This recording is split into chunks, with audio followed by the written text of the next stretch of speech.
시청자 여러분, JTBC 뉴스룸을 시작합니다. 오늘 뉴스룸은 어려운 경제 위험이 더 커진 이른바 차상위 계층 이야기로 시작합니다. 차상위 계층, 기초생활수급자의 바로 위에 소득이 낮은 사람들입니다.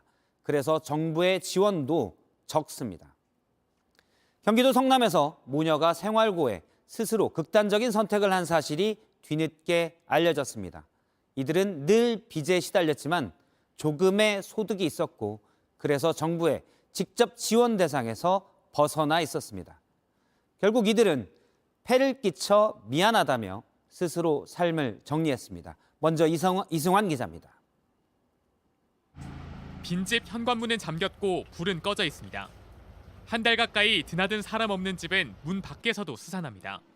지난달 9일 이 집에 살던 모녀가 숨진 채 발견됐습니다. 며칠 동안 인기척이 없으니까 이제 신고를 한 거예요. 그래가지고 저희가 그 문 강제 개방하고 들어갔어요.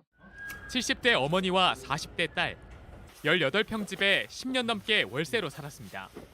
숨진 지 이틀 정도 지나서 발견됐습니다.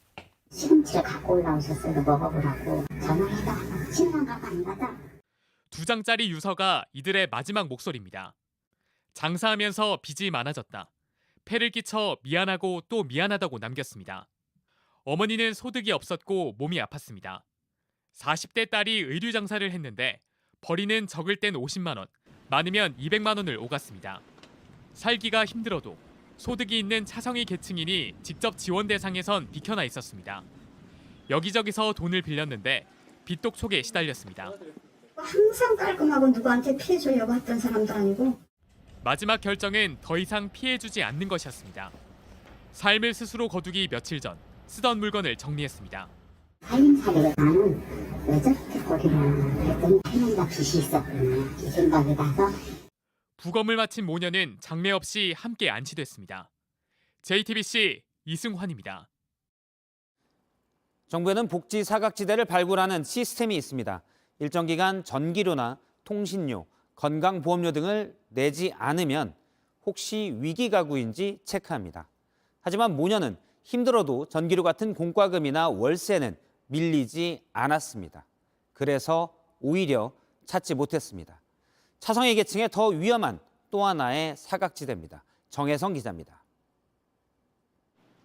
월세 50만 원과 각종 공과금을 밀리지 않기 위해 40대 딸은 새벽부터 일했습니다. 서울로 일을 다니니까 여기는 보기가 힘들어요. 할머니가 뭔 직업이 있어.